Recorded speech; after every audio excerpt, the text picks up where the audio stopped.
샬롬, 오늘은 12월 1일, 이제 2021년의 마지막 한 달이 시작됐습니다. 한 해 동안 품으셨던 계획들을 잘 이루고 계신가요? 아직 한 달이나 남았습니다. 예수님과 동행하시면서 그 계획들을 꼭 이루어 나가시기를 축복합니다. 오늘 말씀은 출애굽기 11장 말씀 되겠습니다. 여호와께서 모세에게 이르시기를 내가 이제 한 가지 재앙을 바로와 애굽에 내린 후에야 그가 너희를 여기서 내보내리라. 그가 너희를 내보낼 때에는 여기서 반드시 다 쫓아내리니 백성에게 말하여 사람들에게 각기 이웃들에게 은금 패물을 구하게 하라. 하시더니 여호와께서 그 백성으로 애굽 사람의 은혜를 받게 하셨고 또 그 사람 모세는 애굽 땅에 있는 바로의 신하와 백성의 눈에 아주 위대하게 보였더라. 모세가 바로에게 이르되 여호와께서 이와 같이 말씀하시기를 밤중에 내가 애굽 가운데로 들어가리니 애굽 땅에 있는 모든 처음 난 것은 왕 위에 앉아있는 바로의 장자로부터 맷돌 뒤에 있는 몸종의 장자와 모든 가축의 처음 난 것까지 죽으리니 애굽 온 땅에 전무후무한 큰 부르짖음이 있으리라. 그러나 이스라엘 자손에게는 사람에게나 짐승에게나 개 한 마리도 그 혀를 움직이지 아니하리니 여호와께서 애굽 사람과 이스라엘 사이를 구별하는 줄을 너희가 알리라 하셨나니 왕의 이 모든 신하가 내게 내려와 내게 절하며 이르기를 너와 너를 따르는 온 백성은 나가라 한 후에야 내가 나가리라 하고 심히 노하여 바로에게서 나오니라. 여호와께서 모세에게 이르시기를 바로가 너희의 말을 듣지 아니하리라. 그러므로 내가 애굽 땅에서 나의 기적을 더하리라 하셨고 모세와 아론이 이 모든 기적을 바로 앞에서 행하였으나 여호와께서 바로의 마음을 완악하게 하셨으므로 그가 이스라엘 자손을 그 나라에서 보내지 아니하였더라. 애굽 땅에 일어났던 9가지 재앙 이후에 하나님은 모세에게 이제 딱 한 가지 재앙만이 남았다고 말씀하십니다. 그 한 가지 재앙은 내일 보게 될 12장에 기록되어 있는데요. 오늘 11장은 그 재앙의 서론이라고 생각하면 좋을 것 같습니다. 사실 하나님은 단 한 번의 재앙으로 그들을 멸하실 수 있고 이스라엘 백성들을 포로에서 구원하실 수 있으십니다. 그럼에도 지금까지 9가지 재앙이 흘러올 때까지 하나님은 바로의 마음을 점점 강팍하게 그렇게 만들고 계셨어요. 어제 보았던 10장 1절에 보면요, 하나님께서 그렇게 하신 이유를 말씀하셨죠.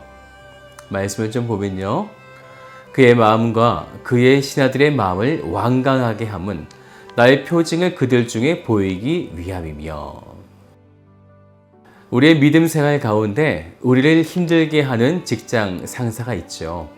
아니면 친구, 동료, 선배, 후배, 우리에게 주어진 수많은 관계들 속에 우리를 힘들게 하는 많은 사람들이 있을 텐데요. 하나님을 믿는다는 이유로 우리를 그저 힘들게 만들고 있는 것입니다. 그리고 그 이유는 지금 출애굽에 있었던 재앙을 행하시는 하나님의 뜻과 같은 것입니다. 그 일들을 통해서 하나님은 당신의 살아계심을 나타내시기 원하시고 그리고 그것을 바라보는 우리들의 믿음은 더욱더 하나님을 향해 견고하게 만드시고 그리고 결국 우리를 당신의 나라로 온전하게 이끄시기 위한 하나님의 뜻입니다. 이때 하나님은 매우 확실하고 강력한 능력으로 우리를 반드시 이끌어 가실 것입니다.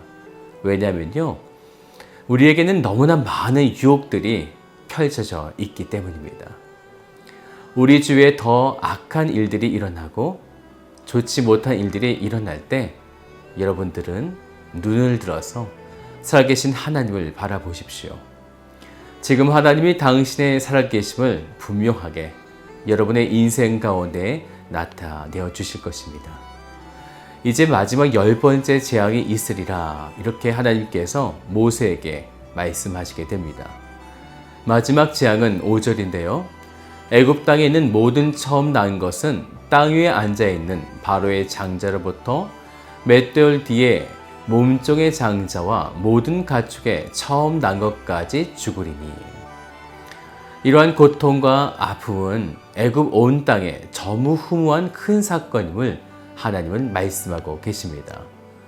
그런데요, 같은 애굽 땅에 있었던 야곱의 후예들, 하나님의 언약을 이어갈 자인 이스라엘 백성들은 하나님께서 어떻게 하셨을까요? 7절의 말씀을 보면요, 이스라엘 자손에게는 사람에게나 짐승에게나 개 한 마리라도 그 혀를 움직이지 아니하리니. 하나님께서 사람뿐만 아니라 강아지와 같은 동물까지도 하나님은 해를 입히시지 않겠다라고 말씀하십니다. 그 이유는요, 7절을 계속해서 보시면 애굽 사람과 이스라엘 사이를 구별하는, 하나님께서 구별하셨다는 것입니다. 구별이라는 말을 다른 말로 표현하면 거룩이라는 말입니다. 하나님은 지금 이스라엘 백성들을 구별하시며 거룩하게 만들고 계시는 중이십니다. 약속의 땅은요, 아무나 들어가는 것이 아니라 하나님의 백성으로 구별된 거룩한 백성만이 들어갈 수 있는 것입니다. 그렇게 사탄으로 상징되는 바로는요, 그곳으로 가지 못하게 계속해서 더욱더 완악하게 막고 있는 것입니다. 그리고 하나님의 정한 때가 점점 더 가까워질수록 바로의 마음, 사탄은 더 완강하게, 강력하게 이스라엘 백성들을 막고 있는 것입니다. 하지만 그럼에도 분명하게 기억할 것은요, 하나님께서 구별하신 백성은 어떤 상함도 없이 반드시 지키신다는 것입니다. 엄청난 시련과 연단들이 우리 주위에 계속해서 일어나겠지만 사랑하는 여러분, 기억하십시오. 그것은 주위에 일어나는 것입니다. 절대로 나의 중앙 가운데 일어나는 일이 아니라 우리의 주변, 우리의 주위에 일어나는 일이 되어지는 것입니다. 하나님은 이스라엘 백성뿐만 아니라 여러분을 약속의 땅으로 분명하게 이끌어 가십니다. 오늘 여러분들이 주위에 일어난 일들로 인해서 믿음의 이탈이 일어나지 않도록, 흔들리지 않도록 오늘 하루 주임을 꼭 붙들고 나아가시기를 주님의 이름으로 축복드립니다. 다 같이 기도하겠습니다.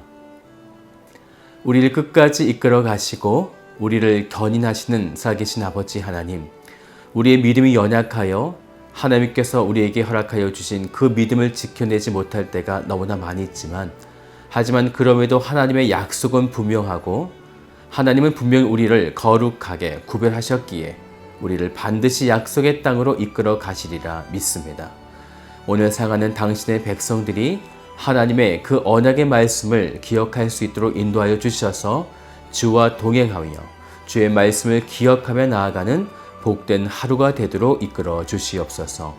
행하실 살아계신 주님을 찬양하며 참 좋으신 예수 그리스도의 이름으로 기도드립니다. 아멘.